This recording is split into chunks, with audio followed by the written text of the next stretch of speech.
नमस्कार दोस्तों, बात करते हैं भारत के स्वतंत्रता समग्र की। तो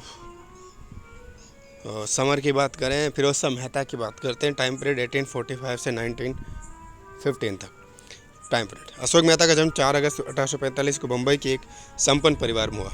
एलिफस्टन कॉलेज बम्बई से उन्होंने स्नातक परीक्षा उत्तीर्ण की। अपने प्रखर शैक्षिक योग्यता के कारण उन्हें उच्च अध्ययन हेतु छात्रवृत्तियाँ प्राप्त हुई। इसी मध्य उन्होंने एमए परीक्षा पास की और वे कानून के अध्ययन के लिए इंग्लैंड गए।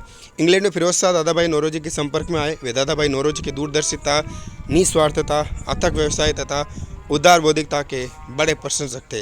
वे दादाभाई को आधुनिक युग का महानतम संसदीय नेता तथा नैतिक एवं राजनीतिक कर्तव्यपरायणता का मूर्त रूप मानते थे। दादाभाई से फिरोज शाह ने यह सीखा कि प्रशासन के मूल में आर्थिक तत्व का विशेष महत्व होता है।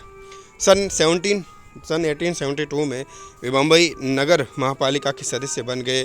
3 बार उसके सभापति चुने गए। बम्बई महापालिका में उन्हें जल निकास, प्राथमिक शिक्षा, चिकित्सा की सुविधा, पुलिस संबंधी व्यय का निर्धारण, जल की पूर्ति आदि समस्याओं की ओर विशेष ध्यान दिया। उन्होंने इल्बर्ट विधेयक के विषय में आंदोलन में प्रमुखता से भाग लिया। दादाभाई तथा रानाडे के साथ मिलकर उन्होंने भारतीय राष्ट्रीय कांग्रेस की स्थापना में महत्वपूर्ण भूमिका निभाई। 1885 में उन्होंने तेलंग और बद्रुद्दीन तैयब के साथ साथ बॉम्बे प्रेसिडेंसी एसोसिएशन की नींव डाली। बॉम्बे प्रेसिडेंसी एसोसिएशन की नींव फिरोज शाह मेहता, ठीक है ना। तैयब जी साथ में थे, तेलंग जी भी साथ में थे। ये संस्था राजनीतिक विषयों पर अपनी राय व्यक्त किया करती थी। वे विधिक साहित्य के प्रकांड पंडित थे। उन्होंने बम्बई महापालिका के सदस्य और बम्बई विश्वविद्यालय की सीनेट के सदस्य के रूप में विशेष ख्याति प्राप्त की। सन 1886 में लॉर्ड री ने उन्हें बम्बई विधान परिषद का सदस्य नियुक्त किया। सन 1892 में उन्हें परिषद के लिए निर्वाचित कर दिया गया। वे 15 वर्ष तक बम्बई विधान परिषद के सदस्य रहे। परिषद में फिरोज शाह ने वित्त विवरण, कृषकों की सहायता, आयात शुल्क, पुलिस अधिनियम संशोधन, संक्रामक रोग अधिनियम आदि विषयों पर अपने विचार स्वतंत्रतापूर्वक तथा ओजपूर्ण भाषा में व्यक्त किए। भारतीय वित्त के असमान वितरण तथा सैनिक व्यय में वृद्धि से उत्पन्न संकट की ओर उन्होंने ब्रिटिश सरकार का ध्यान आकर्षित किया। 3 वर्ष 1894 से 1896 तक फिरोज शाह मेहता जो है भारतीय Vidhan Parishad, Indian legislative council के सदस्य रहे। विवेकपूर्ण, कुशल, वक्तव्य और तथा निर्भीकता के लिए प्रसिद्ध थे। उन्होंने अनेक वर्षों तक कांग्रेस पर अपना नियंत्रण रखा।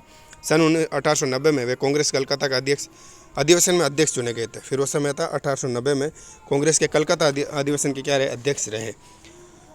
सन 1892 में पूना में हुए प्रांतीय सम्मेलन के भी वे सभापति थे। सन 1889 तथा सन 1904 में भारतीय राष्ट्रीय कांग्रेस की स्वागत समिति के सभापति रहे। फिरोज शाह मेहता के राजनीतिक विचारों की बात करें, उदारवादी आग्रह है इनका। फिरोज शाह मेहता भाग्यवादी और ईश्वर के प्रति आस्थावान थे। उनके इस विश्वास ने उन्हें भारत में अंग्रेजों के शासन को ईश्वरीय वरदान के रूप में स्वीकार करने के लिए प्रेरित किया। उनके विचारों में उदारवाद एवं रूढ़िवाद दोनों का मिश्रण है। स्वशासन के पक्षधर थे। वे भारत में स्वशासन के क्रमिक विकास के पक्षधर थे। मेहता की स्वशासन की परिकल्पना में ब्रिटिश साम्राज्य से पूरी तरह स्वतंत्र हो जाने का भाव निहित नहीं था। वे ब्रिटिश साम्राज्य के अधीन ही भारत की सम्मानित देश के रूप में मान्यता चाहते थे कि वो रहें, लेकिन उनके अंदर अपन, ठीक है, अधिकारों एवं प्रेस की स्वतंत्रता के समर्थक थे। उदारवाद के प्रभाव से वे स्वतंत्रता एवं अधिकारों के समर्थक बने।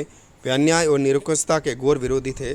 स्वतंत्रता के प्रति उनका आग्रह प्रेस की स्वतंत्रता संबंधी उनके विचारों से परिलक्षित होता है। 19 मार्च 1878 को उन्होंने वर्नाकुलर प्रेस अधिनियम के संबंध में टाइम्स ऑफ इंडिया के नामपत्र में स्पष्ट किया कि दमन की नीति उच्छृंखलता में वृद्धि करती है। उनका मत था कि स्वतंत्रता का दमन भारतीयों की स्वतंत्रता के लिए तो हानिकारक होगा, साथ ही इससे शासन को जन प्रतिक्रियाओं की सही जानकारी नहीं प्राप्त हो सकेगी।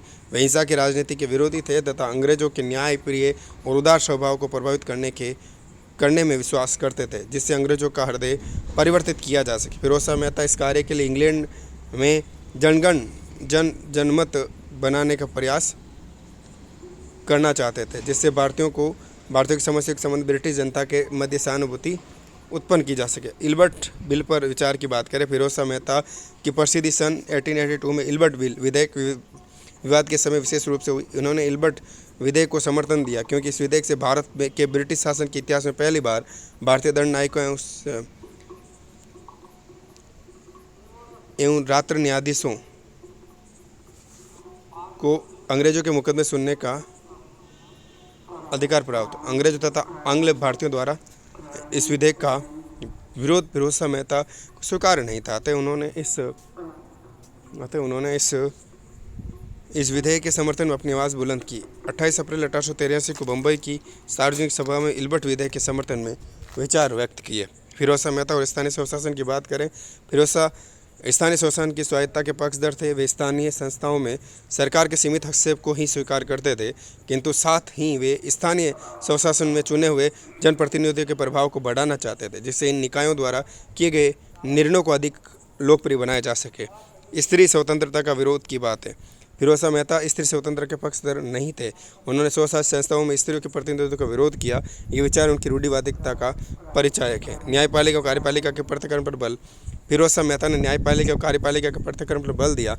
उनका मत था कि गाँवों और कस्बों में प्रतिदिन जनता को राजस्व तथा न्यायिक अधिकारों के एक ही हाथों में केंद्रीकरण के कारण अनेक कठिनाइयाँ झेलनी पड़ती है। कानून तोड़ने वाले अपराधियों को इतनी मुसीबत नहीं झेलनी पड़ती जितनी इस कुव्यवस्था के अंतर्गत ईमानदार जनता को नमक, अफीम, आबकारी शस्त्र, भू राजस्व अधिनियमों के अंतर्गत झेलनी पड़ती है। इन कानूनों को क्रियान्वित करने तथा इनके आधार पर दंडित करने का कार्य एक ही व्यक्ति के हाथों में होने से सत्ता का दुरुपयोग असंभावी है।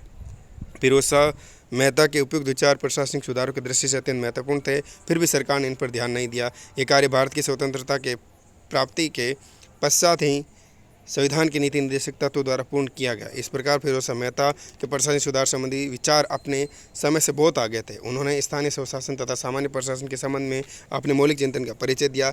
भारतीय राष्ट्रीय कांग्रेस का अपनी कुशाग्र बुद्धि से मार्ग प्रशस्त किया।